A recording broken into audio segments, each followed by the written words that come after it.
Hello नमस्कार, मैं doctor Rajneesh Kumar आप सभी का एक बार फिर से हार्दिक स्वागत करता हूं। आज हम बात करेंगे विद्यापति के ऊपर दूसरे पार्ट के अंतर्गत डॉक्टर बच्चन सिंह का क्या दृष्टिकोण रहा है। और जब आप पूरा ये वीडियो लेक्चर देखेंगे तो आपको ये पता चलेगा कि यहाँ से पिछले साल के क्वेश्चन पेपर में कई सवाल पूछे गए हैं। तो आचार्य रामचंद्र शुक्ल का आपने पीछे के वीडियो लेक्चर में पूरा देखा होगा कि आचार्य रामचंद्र शुक्ल विद्यापति के संदर्भ में क्या सोचते हैं, उनका क्या दृष्टिकोण रहा है। अब हम बात करेंगे डॉक्टर बच्चन सिंह के दृष्टिकोण के ऊपर। जब भी डॉक्टर बच्चन सिंह की चर्चा होती है इतिहास ग्रंथ में, तो इनका जो इतिहास है हिंदी साहित्य का दूसरा इतिहास आपके दिमाग में तुरंत आ गया होगा। ठीक है, तो इसी तरीके से छप जाना चाहिए, हिंदी साहित्य का दूसरा इतिहास डॉक्टर बच्चन सिंह। वो विद्यापति के बारे में लिखते हैं। पहले तो उन्होंने विद्यापति के जीवन काल का उल्लेख किया है कि विद्यापति 1360 में इनका जन्म हुआ और 1448 में निधन हो गया। विद्यापति मिथिला के बिसपी गांव में पैदा हुए थे। तो यहाँ पर एक नया तथ्य आपको मिल रहा है। अगर आप वन लाइनर किताबों को पढ़ते होंगे तो वो सारे तथ्य यहीं से उठाए गए हैं, इसलिए हमें मूल किताबों का अध्ययन ठीक से करना चाहिए ताकि स्टोरी नुमा सारी चीजें आपके दिमाग में बैठ जाए। तो विद्यापति बिसपी गांव में पैदा हुए थे जो कि मिथिला क्षेत्र में है। और मिथिला तुरंत आपके दिमाग में आना चाहिए कि बिहार का एक क्षेत्र जो कि मिथिलांचल के नाम से भी जाना जाता है, वो दरभंगा का इलाका है। आगे बच्चन सिंह लिखते हैं कि वे मिथिला के राजा कीर्ति सिंह और शिव सिंह के दरबारी कवि थे। तो अगर आपने आचार्य रामचंद्र शुक्ल का वीडियो लेक्चर सुना होगा या आपने बुक पढ़ी होगी तो उसमें भी बार बार उल्लेख किया गया कीर्ति सिंह, जिसके नाम पर कीर्तिलता कीर्ति पताका नाम से दो अपभ्रंश में लिखी गई रचनाएं थी, और शिव सिंह यानी कि दो राजाओं के दरबारी कवि थे विद्यापति। उन्हें संस्कृत अपभ्रंश और मैथिली भाषा का पूरा ज्ञान था। तो इसको भी आपको ध्यान में रखना है कि विद्यापति संस्कृत, अपभ्रंश और मैथिली इन तीनों भाषाओं को जानते थे। अगर बदलते हुए पैटर्न में पूछ लिया जाए कि निम्नलिखित में से विद्यापति को किस भाषा की जानकारी नहीं थी, ठीक है, तो उसमें ये तीनों ऑप्शन में तो रहेंगे, लेकिन एक कोई ऐसी भाषा रहेगी जैसे मान लीजिए अवधी हो गई, ठीक है, या फिर ब्रज हो गई, तो फिर ये गलत हो जाएगा। तो आपको ध्यान में रखना है कि विद्यापति संस्कृत, अपभ्रंश और मैथिली भाषा का पूरा ज्ञान रखते थे। आगे हम बात करें तो बच्चन सिंह लिखते हैं कि अपभ्रंश और मैथिली के तो वे श्रेष्ठ कवि थे। मतलब भले तीन भाषाओं को जानते थे लेकिन अपभ्रंश और मैथिली के श्रेष्ठ कवि थे। इनकी रचनाओं के बारे में बात करें तो कीर्तिलता, कीर्ति पताका, भू परिक्रमा, पुरुष परीक्षा, लिखनावली, शैव सर्वस्वसार, गंगा वाक्यावली, विभागसार, पदावली आदि उनकी रचनाएं। तो आप देख रहे हैं कि यहां पर एक रचना है शैव सर्वस्वसार, जिसके आधार पर यह कहा गया कि विद्यापति शैव थे। तो आपको अब याद करने की जरूरत ही नहीं है, ठीक है। आप यहां पर याद करने के साथ साथ समझ भी गए कि शैव सर्वस्वसार नामक पुस्तिका के आधार पर आलोचकों ने विद्यापति को शैव माना था। और कीर्तिलता, कीर्ति पताका को आप अच्छे से समझ रहे हैं। भू परिक्रमा, पुरुष परीक्षा को बिल्कुल ध्यान में रखिए, ये भी परीक्षाओं में कई बार घूम फिर कर आती रही है। पदावली को आप भली भांति जानते हैं कि इसी के वजह से विद्यापति को मैथिल कोकिल कहा गया है, जिसको कि आपने आचार्य रामचंद्र शुक्ल के पुस्तक में पढ़ लिया है। तो विद्यापति के रचनाओं से आप भली भांति परिचित हो गए होंगे। बच्चन सिंह लिखते हैं इनमें भाषा की दृष्टि से कीर्तिलता और काव्य सौंदर्य की दृष्टि से पदावली विशेष लोकप्रिय है। यहां पर आपको ध्यान में रखना है, एक नई जानकारी आपको मिल रही है। आचार्य रामचंद्र शुक्ल के अतिरिक्त बच्चन सिंह लिखते हैं कि कीर्तिलता का महत्व है भाषा की दृष्टि से, जिसका उल्लेख आचार्य रामचंद्र शुक्ल ने भी किया था, ठीक है।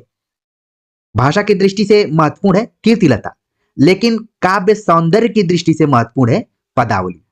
तो हो सकता है कि बदलते हुए पैटर्न में यह सवाल पूछ लिया जाए कि कीर्तिलता का महत्व कैसे है भाषा की दृष्टि से और काव्य सौंदर्य की दृष्टि से है पदावली का। तो तुरंत आप लोग पकड़ लेंगे, अगर ऑप्शन में काव्य सौंदर्य, भाषा की दृष्टि ऑप्शन रहेगा और दो ऑप्शन और रहेंगे, तुरंत आप पकड़ लेंगे कि काव्य सौंदर्य के दृष्टिकोण से पदावली और भाषा के दृष्टिकोण से कीर्तिलता विशेष लोकप्रिय रही। आगे लिखते हैं कि कीर्तिलता कीर्ति सिंह के प्रीत्यर्थ लिखी गई, तो पदावली स्वांत सुखाय और शिव सिंह लखमा देवी के प्रीत्यर्थ लिखी गई। तो ध्यान में रखना आपको कि कीर्तिलता की रचना कीर्ति सिंह से, जो विद्यापति का प्रेम था, जो क्योंकि उनके दरबारी कवि थे तो उनके प्रशस्ति में लिखा गया। और पदावली को माना जा रहा है कि विद्यापति ने स्वांत सुखाय लिखा, लेकिन उसमें उन्होंने शिव सिंह लखमा देवी के प्रेम या प्रशस्ति का भी जिक्र किया है। और आपने पढ़ा कि राधा कृष्ण को नायक नायिका माना है, तो कहीं न कहीं शिव सिंह लखमा देवी राधा कृष्ण के प्रतीक हैं। इसीलिए आचार्य रामचंद्र शुक्ल ने लिखा कि विद्यापति को कृष्ण भक्त परंपरा में नहीं समझना चाहिए। अब बातें आपको धीरे धीरे क्लियर होंगी। क्यों नहीं समझना चाहिए? क्योंकि उन्होंने प्रतीकात्मक रूप से शिव सिंह और लखमा देवी को ही राधा कृष्ण के रूप में देखा है। तो इन पंक्तियों को विशेष तौर पर आप ध्यान में रखिए कि अगर ये कथन आ जाए तो तुरंत आप बता दें कि ये बच्चन सिंह का है। ठीक है, आगे लिखते हैं, एक ओर वे अपभ्रंश या अवहट में लिख रहे थे तो दूसरी ओर मैथिली में। ये हो गया बच्चन सिंह का कथन। यानी कि विद्यापति एक तरफ अपभ्रंश में लिख रहे थे जिसमें उनकी दो रचनाएं हैं, डबल के कीर्तिलता कीर्ति पताका, और दूसरी तरफ वो पदावली लिख रहे थे मैथिली में। इससे पता चलता है कि 14वीं शताब्दी के अंत तक अपभ्रंश का स्थान देश भाषाएं ले चुकी थी। इस बात का उल्लेख आचार्य रामचंद्र शुक्ल ने भी लिखा था कि अपभ्रंश काव्य भाषा के स्थान पर देश भाषाएं स्थान ले चुकी थी। उसी बात को लगभग बच्चन सिंह ने भी दोहराया है। आगे वे लिखते हैं कि देश भाषा में लिखी पहली रचना विद्यापति की पदावली है, अतः हिंदी के पहले कवि विद्यापति ही ठहरते हैं। तो ये बहुत ही इंपॉर्टेंट फैक्ट्स आपके लिए यहाँ पर है कि जब देश भाषा में लिखी पहली रचना विद्यापति की पदावली है तो अतः हिंदी के पहले कवि विद्यापति ही ठहरते हैं। किसका मानना है? बच्चन सिंह का।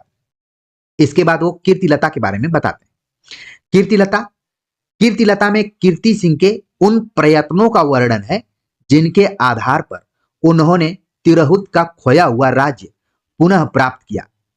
वर्णन मूलतः अतिशयोक्तिपूर्ण और प्रशस्ति परक है, फिर भी उन्होंने अपने समय के अंतर विरोधों, राजाओं की नाक के नीचे होने वाले अत्याचारों का यथास्थान उल्लेख किया है। आगे लिखते हैं, कीर्तिलता का महत्व इसी दृष्टि से है, काव्य की दृष्टि से नहीं है। कीर्तिलता द्वारा भाषा के बदलाव को भी पहचाना जा सकता है। तो शुरू में ही ऊपर बताया गया कि कीर्तिलता का जो महत्व है वो भाषा के दृष्टिकोण से है, जबकि पदावली का महत्व जो था वो काव्य सौंदर्य की दृष्टिकोण से था। तो चीजें आपके दिमाग में बैठ रही होंगी। आगे लिखते हैं, मिथिला के राजा गणेश्वर को असलान नामक सुल्तान ने छल पूर्वक मार डाला। जब हम आचार्य रामचंद्र शुक्ल के वीडियो लेक्चर में बात कर रहे थे तो एक हम लोगों ने दो पदों के बारे में चर्चा की थी, तो वहां पर इसी पद का उल्लेख किया गया था जहां पर ये बच्चन सिंह ने इसको सरलता से लिख दिया है, और वहां पर असलान का नाम आपने सुना होगा, देखा होगा जरूर। तो उसी से जोड़कर इसको देखिए कि मिथिला के राजा गणेश्वर को असलान नामक सुल्तान ने छल पूर्वक मार डाला। राजकुमार कीर्ति सिंह बाप की मृत्यु का बदला लेने और तिरहुत राज्य को पुनः प्राप्त करने के लिए व्याकुल हो उठे। और पंक्तियां हैं, जा बप्पी की भूहड़ी चंपजई अवरेण, यानी कि वो बदला लेने के लिए कीर्ति सिंह एकदम बौखला गए, व्याकुल हो गए अपने पिताजी की जो मृत्यु हुई थी असलान नामक सुल्तान के छल पूर्वक द्वारा। आगे लिखते हैं कि कीर्ति सिंह जौनपुर के बादशाह इब्राहिम शाह की शरण में जा पहुंचे। शाह की सहायता से उन्होंने असलान को मार भगाया और तिरहुत को अपने अधिकार में ले लिया। यही है 4 पल्लवों में लिखा गया कीर्तिलता का सार संक्षेप।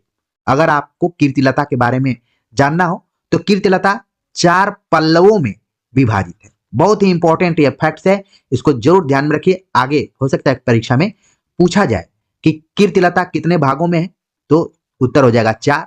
और कीर्तिलता का विभाजन किस प्रकृति में हुआ है, मतलब पल्लव में हुआ है, तो इसको भी आपको ध्यान में रखना है।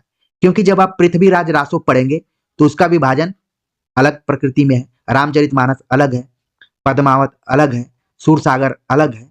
तो आपको ध्यान में रखना है कि कीर्तिलता जो है वो पल्लवों में बटा हुआ है। अगर यही सवाल आ जाएगा तो जो भी विद्यार्थी यहाँ पर गंभीरता के साथ इस लेक्चर को सुन रहे हैं वो हंसते हंसते इस प्रश्न का जवाब दे देंगे, और जो नहीं पढ़ रहे तो उनको लगेगा कि ये नया प्रश्न आ गया है, बहुत कठिन है, अब हम कौन सी ऐसी किताब पढ़ें जिसमें कि सब कुछ मिल जाए। तो ये कोई ऐसी किताब नहीं है जिसमें कि आपको सारी चीजें मिल जाए, आपको मेहनत करना पड़ेगा और विश्वसनीय जगह पढ़ना पड़ेगा। तो उम्मीद है कि कीर्तिलता की कथा वस्तु को आप समझ गए होंगे, कीर्तिलता कितने भागों में बटी हुई है और किस टाइप से बटी हुई है, चीजें आपके दिमाग में बैठ गई होंगी।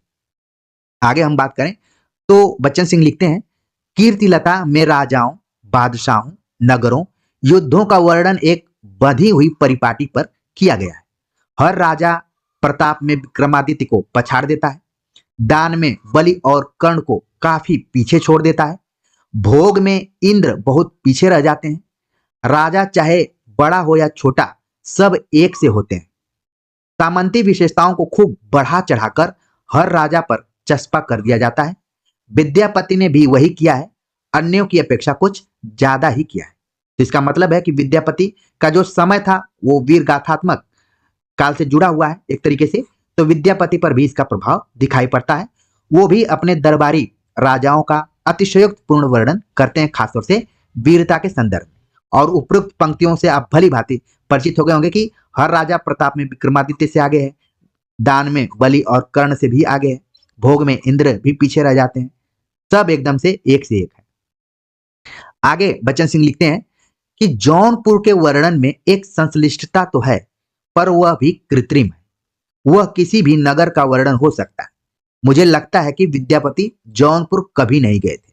यदि गए होते तो गोमती का उल्लेख अवश्य करते। बनारस का वर्णन करते समय यदि कोई गंगा को ही छोड़ दे तो वह बनारस का वर्णन नहीं हो सकता। गोमती के बिना जौनपुर की पहचान ही नहीं बनती। तो यहाँ पर बच्चन सिंह ने सवाल उठाया कि विद्यापति ने अपनी रचना में जौनपुर का जो उल्लेख किया है, इसके स्थान पर कोई भी जिला हो सकता था। वो गाजीपुर भी हो सकता था, बनारस भी हो सकता था, या फिर कोई भी जिला हो सकता है। यानी कि अगर वो जौनपुर गए होते तो गोमती का जरूर उल्लेख करते। और उन्होंने तुलना की है कि अगर कोई व्यक्ति बनारस जाए और गंगा का वर्णन न करे तो इसका मतलब है कि वो बनारस का ठीक से अध्ययन नहीं किया, ठीक से नहीं देखा है। और खासतौर से वर्तमान समय में आप छात्र जीवन में होंगे, तो अगर आप 80 घाट नहीं गए तो इसका मतलब है कि आपने बनारस को नहीं देखा। बनारसियों को खासतौर से जो वहां पढ़ने वाले हैं बीएचयू धारी लोग, उनको 80 घाट काफी पसंद आता है, वो उसका वर्णन करते हुए थकते नहीं। तो इसका मतलब है कि अगर आप बनारस में हैं तो 80 घाट को भी आपको देखना है, गंगा को भी देखना है। बच्चन सिंह लिखते हैं कि गोमती के बिना जौनपुर की पहचान ही नहीं बनती। यानी कि गोमती को छोड़ दिया जाए तो जौनपुर का कोई अस्तित्व नहीं है। तो वो संदेह व्यक्त करते हैं कि विद्यापति जो कि दरभंगा के थे और जौनपुर का उल्लेख करते हैं। ऊपर आपने देखा कि जो कीर्ति सिंह है अपने पिताजी का बदला लेने के लिए इब्राहिम शाह की शरण में जाते हैं और उसका सहयोग करते हैं, जौनपुर जाते हैं, लेकिन कहीं गोमती का उल्लेख नहीं किया गया है, जो कि बच्चन सिंह को काफी अखरा है अगर देखा जाए तो। आगे वो लिखते हैं कि इब्राहिम शाह का दरबार संपूर्ण पृथ्वी मंडल के ऊपर था। वहां प्रत्येक व्यक्ति को अपना हक मिलता था, दुख सुख में बदल जाता था और संसार का भय भाग जाता था। लेकिन उसी की नाक के नीचे हिंदुओं पर तरह तरह के अत्याचार होते रहे। तुर्कों को देखकर ऐसा लगता था कि वे हिंदुओं को निगल जाएंगे। कवि व्यंग करता है, ऐसो जसु प्रतापे रह चिरजीव सुरतान। और इसी तरीके से तुर्क पर आधारित यानी तुर्कों पर आधारित एक आपने पंक्तियों को सुना होगा आचार्य रामचंद्र शुक्ल का, जब हम वीडियो लेक्चर प्रस्तुत कर रहे थे तो उसमें हमने बताया था। जरूर एक बार आप रिवर्स में जाकर देखिए, या फिर आपके पास किताब होगी तो जरूर खोल कर देखिए, क्योंकि बच्चन सिंह ने कई बार आप देखेंगे कि आचार्य रामचंद्र शुक्ल के इतिहास ग्रंथ को थोड़ा सा सरल बना दिया है। उसी का जो पंक्तियां हैं उसको उन्होंने गद्य भाषा में लिख दिया है समझने के लिए। इसीलिए मैंने दोनों आलोचकों को एक जगह प्रस्तुत करने का प्रयास किया है, एक साथ पढ़ाने का, जिससे कि आपको चीजें समझ में आ जाए। आगे बच्चन सिंह लिखते हैं, यानी सुल्तान के प्रताप में ऐसा भी होता है, फिर भी सुल्तान चिरंजीवी रहे। सुल्तान की बात तो सुल्तान जाने, किंतु उसके राजपुरुषों द्वारा हिंदुओं पर अत्याचार होता रहा। इतिहास का एक पक्ष यही है, इस पर पर्दा नहीं डाला जा सकता। सेना के चलते समय चाहे महाराज रघु की सेना का परिणाम हो या इब्राहिम शाह की सेना का, धरती डगमगा उठती है, शेषनाग विकल हो जाते हैं और ब्रह्मा विष्णु महेश चिंताग्रस्त हो जाते हैं।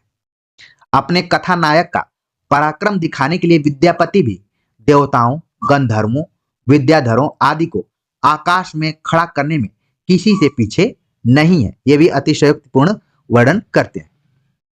आगे लिखते हैं कि जिस वर्णाश्रम धर्म की चिंता मानस में गोस्वामी तुलसीदास ने की है, उसे विद्यापति के यहां भी देखा जा सकता है। और पंक्ति का उल्लेख किया, जाति अजाति विवाह अधम उत्तम का पौरक। तो ये कथन काफी इंपॉर्टेंट है कि ये किसका है। जिस वर्णाश्रम धर्म की चिंता मानस यानी रामचरितमानस में गोस्वामी तुलसीदास ने की है, उसे विद्यापति के यहां भी देखा जा सकता है। ये कथन हो गया बच्चन सिंह का। आगे लिखते हैं, उस समय वर्णाश्रम धर्म टूट रहा था, अंतर जातीय विवाह की शुरुआत हो चुकी थी तथा कथित अधम वर्ण के लोग उत्तम वर्ण के लोगों के उद्धार का दावा करने लगे थे। लगता है गौतम बुद्ध के समय से ही वर्णाश्रम धर्म के विरोध का जो स्वर उठा, उसकी प्रतिध्वनि निरंतर सुनाई पड़ती रही। उसके विरोध में वर्णाश्रम के समर्थक ब्राह्मणों ने एक रक्षा पंक्ति तैयार की। विद्यापति उसी रक्षा पंक्ति के एक सैनिक थे। बड़ी ही महत्वपूर्ण चीज यहाँ पर बच्चन सिंह बता रहे हैं एक तरीके से वर्णाश्रम के धर्म के बारे में, तो इसको आप जरूर ध्यान में रखिए। आगे लिखते हैं, कीर्तिलता की भाषा को विद्यापति ने अवहट्ट कहा है। कई बार सवाल पूछा जाता है कि कीर्तिलता की भाषा क्या रही है, तो इसके बारे में विद्यापति ने स्वयं ये बताया है कि इसकी भाषा अवहट्ट है, जिसमें कि उन्होंने 2 पंक्तियां इसके बारे में कही हैं। सक्कय वाणी बहुवन भावई पवन रस को मम न पावई, और नीचे की जो पंक्ति है वो इंपॉर्टेंट है ज्यादा।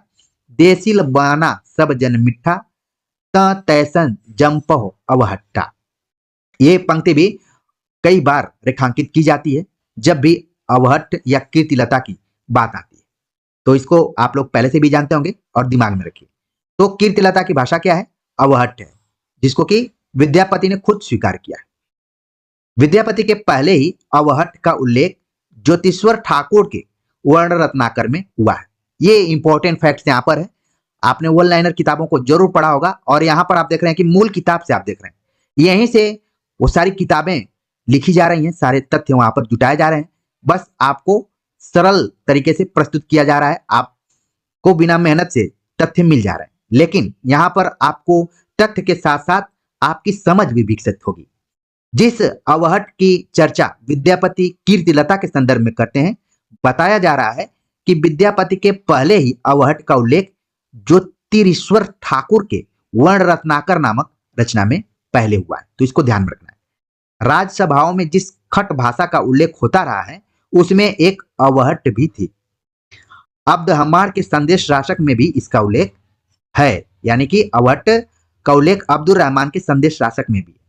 प्राकृत पैंगलम के टीकाकार वंशीधर के विचार से पैंगलम की भाषा भी अवहट्ट ही है। तो आपको ध्यान में रखना है कि अवहट्ट तो एक तो कीर्तिलता हो गया, दूसरा हो गया वर्ण रत्नाकर, तीसरा हो गया संदेश राशक, चौथा हो गया प्राकृत पैंगलम। तो आपके दिमाग में चीजें बैठ गई होंगी कि ये जितनी भी रचनाएं हैं सब अवहट्ट में लिखी गई हैं। आगे बताया जा रहा है कि अवहट्ट आखिरकार है क्या। अवहट्ट परिनिष्ठित अपभ्रंश के आगे की विकसित भाषा है, यानी जो अवहट्ट है वो परिनिष्ठित अपभ्रंश के आगे की विकसित भाषा है, तो इसको भी आपको ध्यान में रखना है। कीर्तिलता की भाषा देसिल बयाना तो नहीं है, किंतु देश्य भाषा के निकट है। कुछ वैसे ही टेंशन अर्थात तादृश्य से स्पष्ट है कि अवहट्ट भाषा के एक नए मोड़ की सूचना देती है, लेकिन वह निश्चित रूप से देश भाषा नहीं है, अन्यथा विद्यापति को तैसन कहने की जरूरत न पड़ती, ऐसा सोच रहे हैं बच्चन सिंह। आगे लिखते हैं, बच्चन सिंह ने विद्यापति के संदर्भ में लिखा है, हिंदी के जातीय कवि विद्यापति। अगर ये सवाल बन जाए कि किसने माना है विद्यापति को हिंदी के जातीय कवि के रूप में, तो तुरंत आपका आंसर होगा बच्चन सिंह। और ये जो जातीय शब्द है, अगर आपने हिंदी आलोचना पढ़ा होगा तो रामविलास शर्मा की आलोचना में बार बार ये शब्द प्रयुक्त होता है। यहाँ पर जो जातीय शब्द प्रयोग हुआ है ये कास्ट के संदर्भ में नहीं है, बल्कि इसका अर्थ है नेशन के संदर्भ में, राष्ट्र के संदर्भ में इसका प्रयोग किया गया है। तो विद्यापति हिंदी के जातीय कवि हैं, ऐसा मानना है बच्चन सिंह का, यानी कि राष्ट्रीय कवि। भले आप उनको देश भाषा, मैथिल कोकिल इत्यादि कह दें, लेकिन अगर विस्तृत रूप में देखा जाए काव्य सौंदर्य के दृष्टिकोण से, तो वो पूरे हिंदी के एक तरीके से राष्ट्रीय कवि के रूप में देखे जा सकते हैं। लिखते हैं कि विद्यापति कीर्तिलता में सामाजिक और साहित्यिक परंपरा का समर्थन करते हैं, तो पदावली में उन्हें तोड़ते हैं। राधा कृष्ण के मांसल, मादक और मुक्त श्रृंगार चित्रों के द्वारा। तो आप देख रहे हैं विद्यापति के दो रूप आपको दिखाई पड़ रहे हैं, जहां उन्होंने कीर्तिलता में सामाजिक और साहित्यिक परंपरा का समर्थन किया है, तो पदावली में आप देख रहे हैं पदावली में उन्हें तोड़ा है। किसके माध्यम से, किसके द्वारा? राधा कृष्ण के मांसल, मादक और मुक्त श्रृंगार चित्रों के द्वारा। राधा कृष्ण के नाम पर सामाजिक मर्यादाओं की तोड़फोड़ ठीक न मानकर बहुत से लोगों ने उन्हें भक्त कवि कह डाला है, जिसकी की चर्चा मैं बार बार कह रहा हूं कि आपने यूजी और पीजी की परीक्षाओं में यह सिद्ध किया होगा कि विद्यापति श्रृंगारिक कवि हैं कि भक्त कवि हैं, और यह सवाल काफी पुराना भी हो गया। उसी की तरफ यह संकेत किया जा रहा है कि कुछ लोगों ने राधा कृष्ण के नाम पर सामाजिक मर्यादाओं की तोड़फोड़ ठीक न मानकर विद्यापति को भक्त कवि माना है। हजारी प्रसाद द्विवेदी इसमें से प्रमुख है। आप देख रहे हैं कि आचार्य रामचंद्र शुक्ल ने इनको श्रृंगारिक कवि माना, लेकिन उन्हीं के घोर आप देख रहे हैं हजारी प्रसाद द्विवेदी ने भक्त कवि माना है। तो हो सकता है सवाल पूछ लिया जाए, हजारी प्रसाद द्विवेदी पदावली की चर्चा भक्त कवियों के प्रसंग में करते हैं। हिंदी साहित्य के आदिकाल के अंतर्गत वे कहते हैं, यानी हजारी प्रसाद द्विवेदी कहते हैं, इस पुस्तक के पदों ने आगे चलकर बंगाल, आसाम और उड़ीसा के वैष्णव भक्तों को प्रभावित किया, और यह उन प्रदेशों के भक्त साहित्य में नई प्रेरणा और नई प्राण धारा संचालित करने में समर्थ हुई। इसीलिए पूर्वी प्रदेशों में सर्वत्र यह पुस्तक धर्म ग्रंथ की महिमा पा सकी। तो बहुत कुछ इन पंक्तियों में कहा गया। पहले तो बताया गया कि जो पदावली है ये विद्यापति को भक्त कवि साबित करती है, और बंगाल, आसाम, उड़ीसा के वैष्णव भक्त कवियों की चर्चा की गई, और भक्ति साहित्य में नई प्रेरणा, नई प्राणधारा संचारित करने वाली पुस्तक हुई, और यहां तक कि इसे धर्म ग्रंथ भी माना गया है पूर्वी प्रदेशों में। तो ये सारी चीजें हजारी प्रसाद द्विवेदी ने अपनी पुस्तक हिंदी साहित्य का आदिकाल में, आदिकाल के अंतर्गत लिखी है। आगे और उन्होंने लिखा कि वे भक्ति के प्रसंग में विद्यापति को श्रृंगार रस के सिद्ध वाक्य कवि कहते हैं। तो हजारी प्रसाद द्विवेदी ने विद्यापति को श्रृंगार रस के सिद्ध वाक्य कवि माना है। तो ये भी कई बार एग्जाम में पूछा जा चुका है। आप लोग अगर पिछले साल के क्वेश्चन पेपर को देख रहे होंगे तो तुरंत मेरी बातें आपको समझ में आ रही होंगी। बच्चन सिंह लिखते हैं, इसमें संदेह नहीं कि, बच्चन सिंह का कोटेशन यहां से हो जाएगा, इसमें संदेह नहीं कि श्रृंगार रस और भक्ति रस में मौलिक अंतर नहीं, किंतु कवि को पहले भक्त होना चाहिए। विद्यापति शैव थे, अतः उन्हें वैष्णव कवि नहीं कहा जा सकता। जबकि आप देख रहे हैं कि ऊपर में हजारी प्रसाद द्विवेदी ने इनको वैष्णव भक्तों के से माना कि ये प्रभावित हुए थे, ठीक है। लेकिन यहाँ पर आचार्य रामचंद्र शुक्ल और बच्चन सिंह दोनों का मानना है कि ये शैव थे, और मैंने इनकी एक रचना का भी उल्लेख करके आपको बताया। तो यहाँ पर क्लियर है कि विद्यापति शैव थे, अतः उन्हें वैष्णव कवि नहीं कहा जा सकता। तुरंत बच्चन सिंह इसको खारिज कर दे रहे हैं।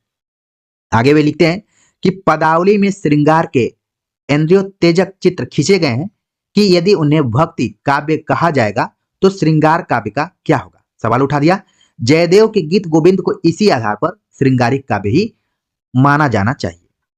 रामचंद्र शुक्ल का उल्लेख करते हुए लिखते हैं कि रामचंद्र शुक्ल ने अपने इतिहास में पहले ही लिख दिया था, विद्यापति को कृष्ण भक्तों की परंपरा में न समझना चाहिए, जिसका कि उल्लेख हमने भी आपको किया, और खास दबाव डाल के आपको खास जोर दिया कि इसको जरूर समझ में ध्यान में रखें कि रामचंद्र शुक्ल का मानना था कि विद्यापति को कृष्ण भक्तों की परंपरा में न समझना चाहिए। जो लोग विद्यापति को आध्यात्मिक दृष्टि से देखना चाहते हैं, यानी कि भक्त कवि के रूप में देखना चाहते हैं, उन्हें आड़े हाथों लेते हुए आचार्य रामचंद्र शुक्ल लिखते हैं, जिसका उल्लेख बार बार किया जाता है कि आध्यात्मिक रंग के चश्मे आजकल बहुत सस्ते हो गए। तो इस पंक्ति को तो आप बिल्कुल ध्यान में रख रहे होंगे, इसलिए मैं पूरा नहीं पढ़ूंगा। आगे लिखते हैं कि विद्यापति श्रृंगारिक कवि है या भक्त कवि, इसको लेकर एक विवाद उठ खड़ा हुआ और वह अब भी बंद नहीं हुआ है, जिसके परिणाम स्वरूप हर साल यूजी और पीजी की परीक्षाओं में, खासतौर से लिखित परीक्षाओं में, वार्षिक या सेमेस्टर की परीक्षाओं में यह सवाल खूब पूछा जाता है कि सिद्ध कीजिए कि विद्यापति श्रृंगारिक कवि हैं या भक्त कवि हैं। ये अभी भी बंद नहीं हुआ है। कुछ नए आलोचकों का मानना है कि ऐसे सवालों को अब खत्म कर देना चाहिए, लेकिन हम परीक्षाओं की तैयारी कर रहे हैं तो हमें इन विवादों को भी ध्यान में रखना चाहिए कि कौन श्रृंगारिक कवि मानता है, कौन भक्त कवि मानता है। तो आपने अभी तक देखा कि आचार्य रामचंद्र शुक्ल ने श्रृंगारिक कवि माना, ये जीवन भर आपको नहीं भूलना चाहिए। हजारी प्रसाद द्विवेदी ने इनको भक्त कवि माना, ठीक है। जबकि आप बच्चन सिंह का मोटे तौर पर भी देखेंगे तो वो भी आचार्य रामचंद्र शुक्ल की ही बातों को मानते हैं।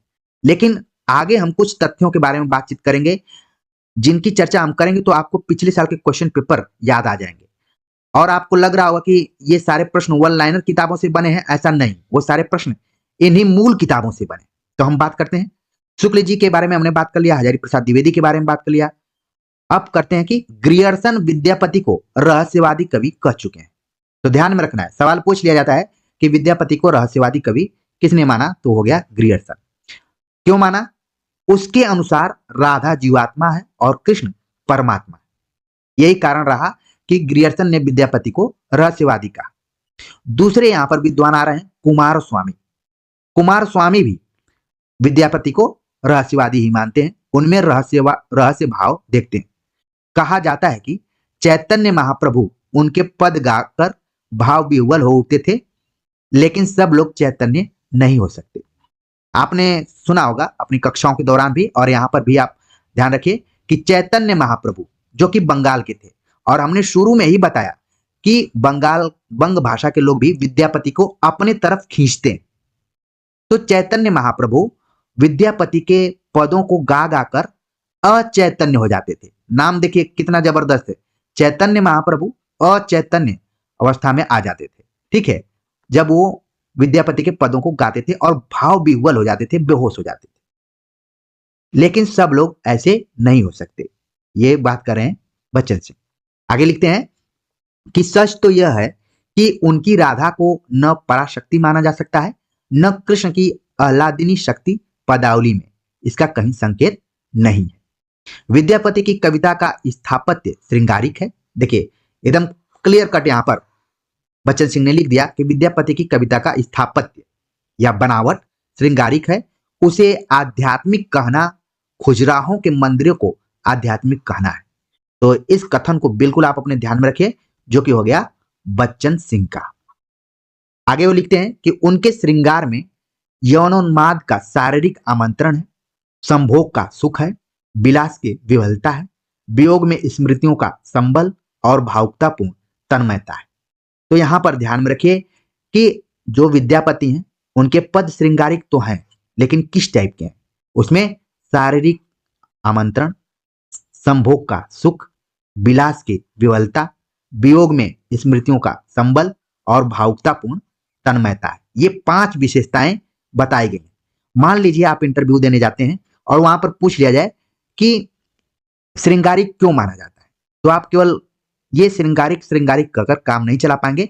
वहां पर आपको बताना पड़ेगा कि इसके कुछ कारण है और 1-2 पंक्तियों को भी सुनाना पड़ेगा।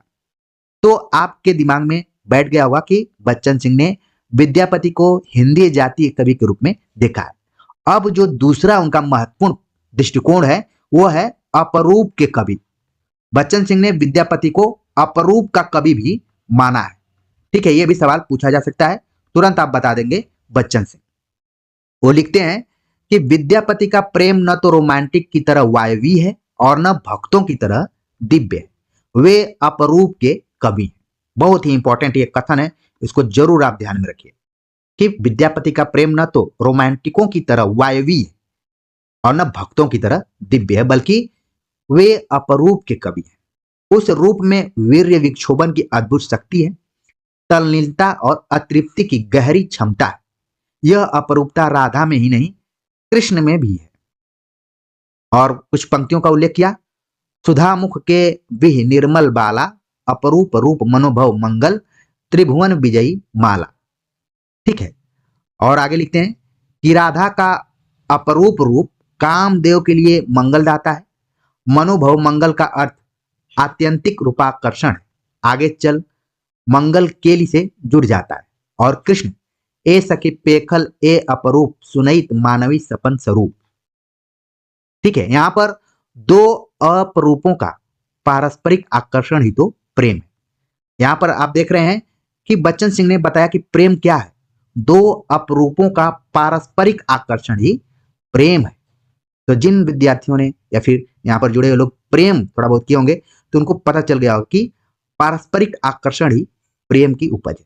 और जब आप देखेंगे श्रद्धा भक्ति निबंध पढ़ेंगे तो वहां पर भी आचार्य रामचंद्र शुक्ल ने एक जिक्र किया है कि प्रेम में सबसे पहले रूप का आकर्षण होता है, इसके बाद सारी चीजें सामने आती हैं। तो क्या है प्रेम? दो अपरूपों का पारस्परिक आकर्षण ही तो प्रेम है। दोनों पुष्प धनवा के बाण से आहत और विकल है। पुष्प धनवा कामदेव, ठीक है। एक आपने कवि का नाम सुना होगा आलोक धनवा, लेकिन यहां पर पुष्प धनवा आपको ध्यान रखना है कि बाण से आहत और विकल है। कृष्ण कदम्ब के नीचे बांसुरी में राधा का नाम टेरते हुए प्रतीक्षारत है। प्रतीक्षारत पदावली से ही पदावली का आरंभ होता है। और जिन लोगों ने प्रेम किया होगा उनको यह भली भांति एहसास होगा कि प्रेम में प्रतीक्षा बहुत करना पड़ता है। नायक नायिका एक दूसरे का इंतजार बहुत करते हैं। कोई हॉस्टल के गेट पर इंतजार करता है, कोई कहीं करता है। तो आप लोग भली भांति इससे परिचित हैं, आप लोग परिपक्व भी हैं। तो प्रेम कृष्ण भी कदम के नीचे बांसुरी में राधा का नाम टेरते हुए प्रतीक्षारत है। और पदावली की शुरुआत भी इसी प्रतीक्षारत से ही होती है। ठीक है, आगे लिखते हैं कि वे नक्षिक द्युति प्रसंग अभिसार आदि का पारंपरिक ढंग से वर्णन करते हैं। स्वतंत्र सौंदर्य वर्णन में वे दो अत्यंत उत्तेजक गौण यौनोपादानों यानी सेकेंडरी सेक्सुअल कैरेक्टर्स को रेखांकित करते हैं। और वो दोनों उपादान कौन से हैं? पहला है आंख और दूसरा है पयोधर। तो सौंदर्य के दो प्रतीक भी माने गए हैं, आंख को माना गया है और पयोधर को। जैसे कहा जाता है आंखें चार होना, ठीक है। तो एक तरीके से प्रेम का वहां पर जिक्र किया जाता है। और खासतौर से पिछली बार जब मैं विद्यापति को पढ़ा रहा था, नोट्स बनाया हुआ था, तो मैंने बताया था कि कक्षाओं में विद्यापति को पढ़ाना बहुत आसान नहीं। वर्तमान पीढ़ी के जितने भी टीचर्स हैं, क्योंकि माना जाता है कि जो मनुष्य है यौन वर्जनाओं का पुंज है, तो पढ़ाना काफी कठिन है। पढ़ने वाले और पढ़ाने वाले दोनों के लिए विद्यापति आसान नहीं, क्योंकि बार बार जिक्र आंख और पयोधर दोनों का उनकी कविताओं में होता है। आंखों का तो चल जाएगा, कुछ पंक्तियां यहां पर हैं कि बड़ कौशल तू राधे किनल कन्हाई लोचन आधे। बच्चन सिंह लिखते हैं कि अर्ध निमिलित नेत्रों से राधिका ने कृष्ण को देखा नहीं कि वे बिक गए। यहां पर देखिए, अभी भी अगर कोई नायिका किसी नायक को भले तिरछी नजरों से देख लेती है, कैसे भी देख लेती है, तो नायक बहुत खुश हो जाता है कि उसने मुझे देखा। वो एक तरीके से बिक जाता है, उसके कंट्रोल में आ जाता है। बिकने का मतलब यहां पर यही है। यह देखना सामान्य रूप से देखना नहीं, इसके खरीदने का कौशल भी है, यानी हाव विधान भी है। इसके आगे मीर की नीमबाज आंखें पानी भरे, वो भी तुक्ष दिखाई पड़ती। मधुमाती आंखों की तड़पड़ाहट देखिए, मधुक मातल उड़ाए न पारे तयव पसारई पांख। यानी कि मधु से छका भौरा उड़ नहीं पाता। ध्यान रखिए आप सभी, खासतौर से जितने भी प्रेमी प्रेमिका इत्यादि रहे अपने कभी जीवन में, मधु से छका भौरा उड़ नहीं पाता, फिर भी वो अपनी पांखें पसार रहा है। मधुमस्त भौरे का यह क्रियात्मक बिंब आंखों के सौंदर्य के साथ कृष्ण के आकर्षक रूप का भी संकेत करता है। तो आंखों का आपने देख लिया।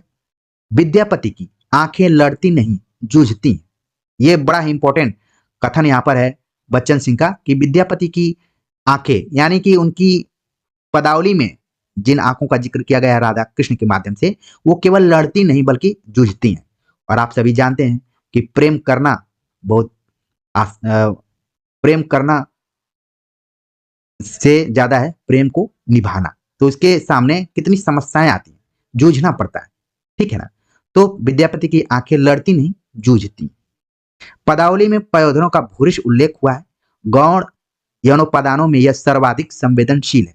भरहुत, सांची और अमरावती की मूर्तियों की अनावृत वक्ष उपरोक्त मान्यता की पुष्टि करते हैं और एक तथ्य का उल्लेख करते हैं कि जब नायिका निर्जन में अपने पयोधरों को देखकर स्वयं मुग्ध है। निर्जन उरज हेरी कतबेरी हंसई जे अपन पयोधर हेरी।